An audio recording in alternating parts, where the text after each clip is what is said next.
فيديو النهاردة بقى صدمة بالنسبة لي. ازاي ما كناش بنعمله من زمان؟ وبجد ده مش عنوان وخلاص. ازاي طول الوقت ده ما جربناش نعمل الشيبسي في البيت بطريقة موفرة جدا، والأهم من كده إنها صحية ومن غير نقطة زيت؟ متخيلين ممكن تاكلوا الطبق ده كله وتأكلوه كمان لولادكم من غير ما تقلقوا خالص ولا تحسوا بأي تأنيب ضمير؟ هنعمل لهم البرينجلز بأي طعم وبكل أمان من غير نقطة مواد حافظة. انا مي ودي قناتي ميوش كيتشن. لايك وشير للفيديو واشتركوا في القناة لو حابين تتابعوني، ويلا نبدأ وصفتنا.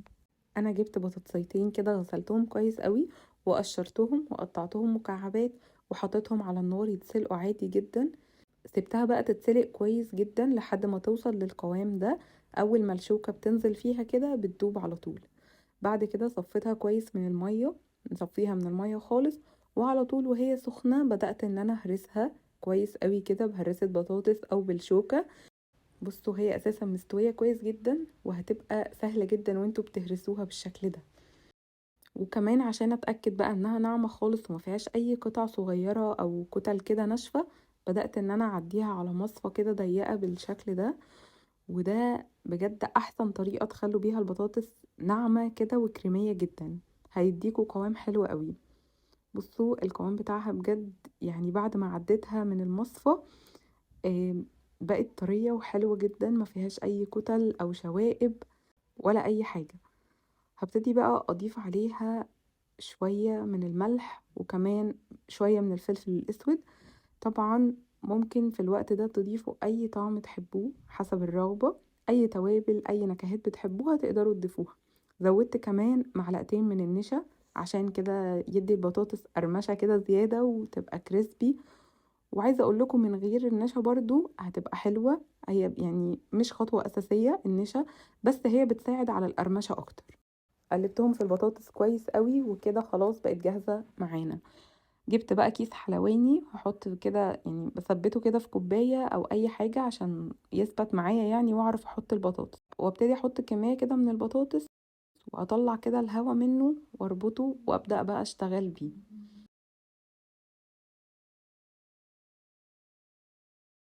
جربت اول حاجة كده في صينية تيفال، مش دهناها اي حاجة ولا زيت ولا اي حاجة، صينية عادي جدا. وبنزل بقى كده بشوية صغيرين، احاول كده اسيب مسافة بين كل واحدة، واحاول كمان اخليهم مقاس واحد على قد ما اقدر يعني عشان بعد كده يبقى شكلهم حلو ومظبوط. بعد كده حطيت عليهم كيس تلاجة، وبأي حاجة تكون مستوية كده ببتدي اضغط على البطاطس كويس عشان تبقى رفيعة كده وتديني الشكل المدور اللي انتوا شايفينه ده. بنفردها كده تبقى رفيعة يعني في سمك الشيبسي عشان بعد كده بقى تبقى مقرمشة وحلوة.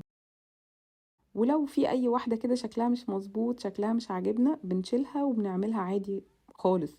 عايزة اقول لكم كمان مش شرط خالص تحطوها في كيس حلواني. ممكن تعملوها كور عادية خالص بايديكوا كده، تشكلوها كور مقاس بعض وترصوها. بكون مسخنة الفرن على درجة حرارة 180. تدخل بقى فرن سخنة على الرف اللي في النص كده، ونبتدي ان احنا نتابعها لحد ما تستوي. اول ما تلاقوها استوت ونشفت كده هتاخد حوالي من 15 ل 20 دقيقة او على حسب الفرن بتاعكم. وممكن كمان تسيبوها شوية في الفرن، يعني بتكمل قرمشة وبتنشف اكتر كده، وبعد كده نطلعها. هجرب كمان معاكم بقى اللي بورق الزبدة ونشوف الفرق بين اللي عملناه في ورق زبدة واللي من غير. عايزة اقول لكم يعني كل ما عملتوه في حاجة كبيرة وواسعة هتسهل عليكم وهتنجزوا اسرع. يعني انا مليت كده الصاج ده وبدأت برضو ان انا اضغط على كل واحدة. المرة دي بقى استخدمت قطعة من ورق الزبدة، بضغط بيها يعني. وقلت لكم طبعا على البديل لو مفيش ورق زبدة. اهم حاجة بجد ما تبقاش تخينة عشان يعني تبقى كريسبي كده وحلوة، فكل ما رفعتوها كان احسن. بصوا بقى شكلها حلو جدا تقريبا كده كلهم نفس المقاس ومظبوطين خالص. هدخل بقى الصاج ده كمان الفرن وهنشوف النتيجة بتاعته. بعد ما استوت بقى بقت بالشكل ده، مش لازقه بجد ولا اي حاجه. اهم حاجه ما تحركوهاش من الصينيه غير لما تستوي وتلاقوها كده بتفصل كده لوحدها وبتبقى سهله جدا. بصوا بقى شكلها حلو جدا.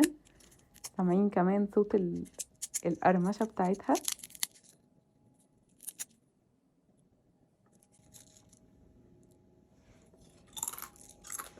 تحفة بجد. ده بقى شكل اللي على ورق الزبدة وهو في الفرن، يعني انكمش كده وكشكش كده وكان شكله غريب شوية، مش عارفة ليه بصراحة عمل كده. حسيت انها هتلزق فيه، لكن لما استوت وبدأت اطلعها منه بالراحة كده الحمد لله طلعت عادي جدا وزي الفل ومفيش اي مشكلة. وبجد بقى شيبسي تحفة وخفيف جدا مفهوش اي زيت. نقدر بقى كمان نستخدم ورق الزبدة ده اكتر من مرة. كلهم طلعوا معايا اهو حلوين جدا.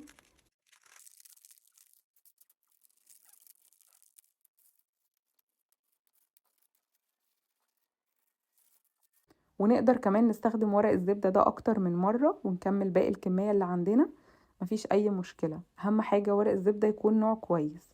ولو مش واثقين بقى في ورق الزبدة اللي عندكم، جربوا في الصينية كده اللي هي زي ما عملنا، صينية كده مش بتلزق. ولو برضو يعني مش واثقين في الصينية، امسحوها مسحة خفيفة من الزيت وان شاء الله تظبط معاكم.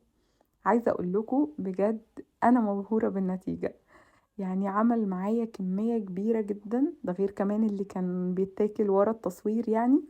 والشكل كمان عجبني قوي، يعني كأنه جاهز كده، والسمك بتاع الشيبسية كده رفيع يعني وتحفة. عايزة اقول لكم يعني الشكل اللي في الصينية بجد غير اللي هو من غير ورق الزبدة، كان مظبوط اكتر وعمل شكل كده مظبوط زي الجاهز بالظبط. عجبني اكتر بصراحة. شايفين؟ مقرمش وحلو قوي. خدت كمان جزء كده عملته بتوابل الفراخ وبقت بالشكل واللون ده. وده بجد كان احلى من شيبسي KFC الجديد. يعني تقدروا بقى تحطوا اي طعم تحبوه وتنكهوه باي توابل انتوا حابينها يعني. بجد يا جماعة انتوا مش متخيلين ازاي من غير نقطة زيت ولا قطاعة ولا اي ادوات ولا مواد حافظة ونوصل للشكل والطعم الحلو ده. وكمان نفس المقاس، يعني نقدر كده نحطه للولاد في علبة البرينجلز كده ونقدمه لهم بكل امان. جربوا طعوم مختلفة ووفروا الزيت ووفروا صحتكم. وهستنى رأيكم فيه وتطبيقاتكم. وهستنى كمان لايك للفيديو ده لو عجبكم، واستنوني في وصفات جديدة ان شاء الله.